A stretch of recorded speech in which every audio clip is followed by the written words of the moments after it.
सलाम, नमस्ते, सत श्री अकाल। मैं हूं रजा और आप देख रहे हैं रजा ग्राफी का अंतरराष्ट्रीय प्राइम टाइम शो, जिस एक रिपोर्ट के अंदर पूरी दुनिया की तमाम बड़ी खबर आसान और सिंपल भाषा में मैं आपको बताता हूं। भले ही भैया हैदराबाद में हूं, लेकिन आप यकीन कीजिए कोई भी खबर आपसे मिस नहीं हो रही है। लगातार मतलब मीटिंग्स और घूमना कम हो रहा है, अपडेट लगातार मैं आपको दे रहा हूं। यह आपकी मोहब्बत है कि मुझे काम से पीछे हटने नहीं देती। बहुत बहुत शुक्रिया आपकी इन तमाम मोहब्बतों का। हजरात मोहतरम, भारत में गुजरात के एरिया में भारत की नेवी इजराइल से ख़रीदा हुआ टॉप एडवांस ड्रोन लेवल का एक ड्रोन है हर्मीज 900। उसका भारतीय नेवी टेस्ट कर रही थी, क्रैश हो गया। हाँ, इतना महंगा ड्रोन क्रैश हो गया और भारत सरकार ने अब जांच बिठाई है कि पता करो भाई ये क्रैश हुआ कैसे है। मैं तो कहता हूं मोदी सरकार की जांच बिठाई जाए कि इजराइल का ड्रोन कह के कोई नेपाली ड्रोन तो नहीं ले लिया। वहीं भारत के विदेश मंत्री माननीय जयशंकर ने कहा है कि न्यूट्रल रहने में फायदा है। हम क्वाड और दूसरे देशों के मेंबर हैं, लिहाजा हम चाहें तो रशिया और ईरान और दूसरे देशों से बात कर सकते हैं। यानी भारत सरकार का, मोदी सरकार का कहना यह है, जो कि बिल्कुल सही है, कि अगर अमेरिका किसी से लड़ रहा है, भिड़ रहा है, उस पर पाबंदी लगा रहा है, तो उससे हमारा कोई मैटर नहीं है। हमारा उससे अगर रिश्ता अच्छा है और हमारे साथ वो अच्छा है तो हम बात कर सकते हैं। बिल्कुल भारत सरकार की यह बात जेन्युइन है। फॉर एग्जाम्पल, दो दोस्त हैं, दो पड़ोसी हैं, मैं और आप मेरे पड़ोसी, और हमारा दूसरा पड़ोसी है, उसकी आपसे अनबन है। अब हम तीनों आपस में दोस्त थे, अब वो आपसे लड़ा हुआ है, आप उससे लड़े हुए हो, तो आप दोनों चाहोगे कि मैं आपसे बात करूं। दोनों इंसान चाहेंगे ये इससे बात न करे, ये हमसे, वो चाहेगा मैं उससे बात करूं, ये चाहेगा मैं उससे बात करूं, और दोनों ही चाहेंगे कि भाई ये हमसे बात करे तो उससे बात ना करे। तो ऐसे में मैं ये कहूँगा, भाई देखो, तुम्हारा आपसी मसला है, मुझसे तुम्हारे रिश्ते अच्छे हैं और तुम्हारे मुझसे भी रिश्ते अच्छे हैं, तो भाई मैं तो दोनों से निभाऊंगा। ये मोदी सरकार का रुख है, जो कि बुरा नहीं है। वहीं भारत के डिफेंस मिनिस्टर माननीय राजनाथ सिंह ने पाकिस्तान पर धावा बोल दिया है।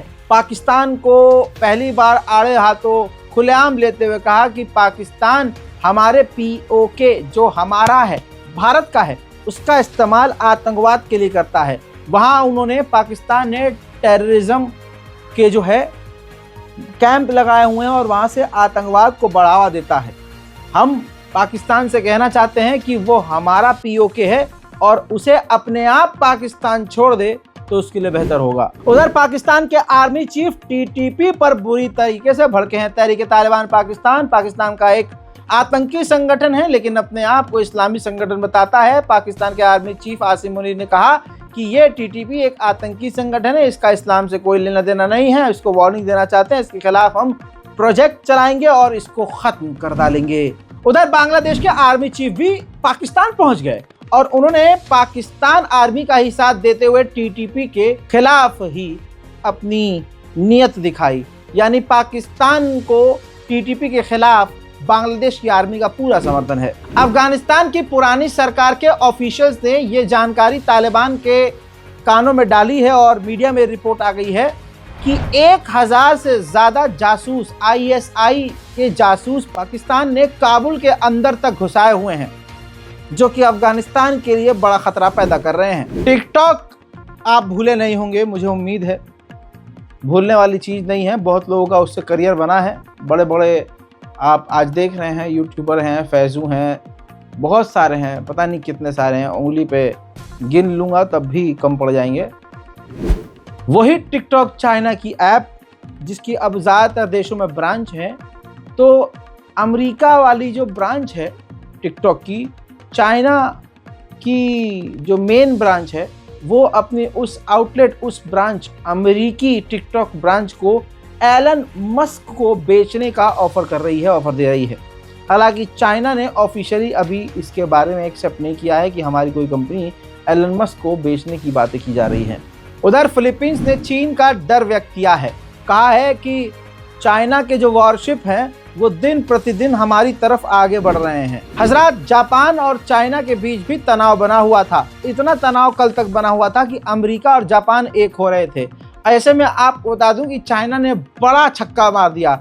चाइना ने जापान से बात करके अपनी एक मिलिट्री डेलीगेशन जापान भेज दी है और अब जापान की सरकार से चाइना के मिलिट्री डेलीगेशन मुलाकात करके रिश्तों को ठीक कर रही है। उधर वीगर मुसलमानों का बहाना बनाकर अमेरिका ने चाइना पर और कड़े प्रतिबंध लगा दिए हैं, ये कहते हुए कि वीगर मुसलमानों से ज़बरदस्ती ये कंपनियां, चाइना की कंपनियां काम करवाती हैं, लिहाजा हम इन कंपनियों को, लगभग ज़्यादातर चाइना की कंपनियों को अमेरिका ने बैन कर दिया है। मेरे दोस्तों, स्मार्ट कार, जी हाँ, जो एडवांस कार है, जो इलेक्ट्रॉनिक व्हीकल है या उससे एडवांस जो व्हीकल्स हैं, जो रूस और चाइना इन गाड़ियों को बना रहे थे, अमेरिका ने उनके भी बिजनेस को ठप कर दिया। पहले ही बैन लगा दिया है कि चाइना और रूस की स्मार्ट टेक्नोलॉजी कार का इस्तेमाल हमारे मुल्क में नहीं होगा, न उनकी टेक्नोलॉजी का कोई भी इस्तेमाल। यानी मैं रूस हूँ, मैंने कोई गाड़ी बनाई और उसका पूरा ब्लूप्रिंट और टेक्नोलॉजी मैं आपको दे रहा हूँ, तो अमेरिका ने बैन कर दिया कि मैं किसी को दे नहीं सकता और कोई ले नहीं सकता। उधर ताइवान ने भी फिलीपींस की तरह डर जताया, कहा कि हमारे भी समुद्र के करीब चाइना के 10 फाइटर जेट और कई वॉरशिप बिल्कुल हमारे करीब गश्त कर रहे हैं। उधर खबर यह है कि चाइना समुद्री जहाज बड़े बड़े, बिल्कुल टाइटैनिक की तरह बनाने की कोशिश कर रहा है। इतने बड़े बड़े जहाज कि वो हजारों की सेना एक बार में जंग के दौरान ताइवान समुद्र के रास्ते भेज सके। मेरे दोस्तों, बर्तानिया की एंटी करप्शन मिनिस्टर जो थी, चूँकि बांग्लादेश की प्रधानमंत्री शेख हसीना की भतीजी थी, उनके खिलाफ बर्तानिया में जोर शोर से आवाज़ उठी कि शेख हसीना के ख़ानदान की है, इसको इतना बड़ा पद हमारे मुल्क में क्यों दिया गया है, इसको हटाओ। उधर से बांग्लादेश की सरकार, यूनुस सरकार ने भी यूके से कह दिया कि भाई इस पर तो केस है, इसको हटाओ। अभी यूके की सरकार ने कुछ नहीं किया, लेकिन शेख हसीना की भतीजी ने, जो वो मिनिस्टर थी वहाँ पे, उन्होंने खुद ही रिजाइन दे दिया। उधर बाइडेन ने जाते जाते क्यूबा पर एक एहसान किया, क्यूबा को स्टेट स्पॉन्सर टेररिज्म की लिस्ट से निकाल दिया। वहीं मेरे दोस्तों, आखिरकार ग्रीनलैंड के लीडर और ग्रीनलैंड की सरकार ट्रंप के आगे कमजोर पड़ गई और अब आपको बता दूं कि ग्रीनलैंड की गवर्नमेंट ने डोनाल्ड ट्रंप के सामने सर झुकाते हुए कहा है कि हम डोनाल्ड ट्रंप की सरकार से बातचीत करने को तैयार हैं। हजरात मोहतरम, ग्रीनलैंड ना हो गया, ये तो जुमरात की सिन्नी हो गई। हर कोई कह रहा भाई हमें दे दो, हमें दे दो, जैसे जुमरात की सिन्नी सीरिया हो गई। तुर्की अपना हिस्सा लेके बैठ गया, अमेरिका अपना, और उधर से पीकेके अपना मांग रहा है, उधर से अमेरिका और घुसे जा रहा है। ग्रीनलैंड जैसे ही कमज़ोर पड़ा और ग्रीनलैंड अब बात करने को तैयार है ट्रंप से, और ग्रीनलैंड को ट्रंप खरीदने और छीनने की बात कर रहे थे पिछले 15 दिन से। अब आपकी स्क्रीन पर ये रशियन मीडिया है, जिसमें रूस के बड़े ऑफिशियल कमांडर लेवल के ये कह रहे हैं कि हमें डोनाल्ड ट्रंप के साथ मिलकर बात करनी चाहिए, बात करके ये जो ग्रीनलैंड है इसके 2 हिस्से करने चाहिए। अमेरिका और रूस को मिलकर ग्रीनलैंड पर कब्जा करना चाहिए और इस ग्रीनलैंड को आधा आधा बांट लेना चाहिए। हजरात, यूक्रेन ने ऐलान करके बताया कि अब तक का सबसे बड़ा हमला हमने रशिया पर किया है, जिसमें एक साथ 200 ड्रोन और अमेरिकी लॉन्ग रेंज की मिसाइलें रूस पर दागी हैं।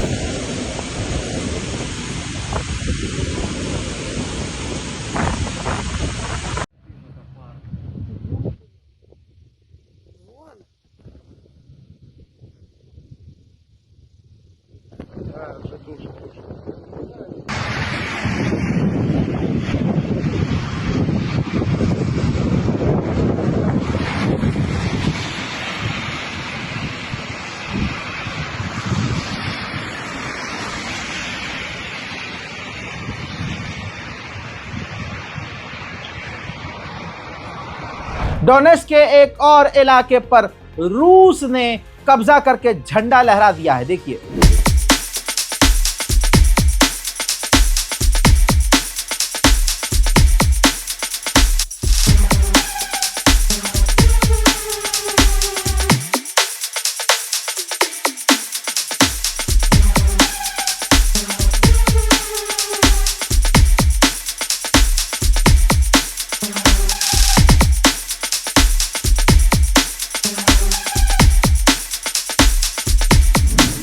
इसके अलावा रशिया MLRS भी यूक्रेन पर दागता हुआ नजर आ रहा है।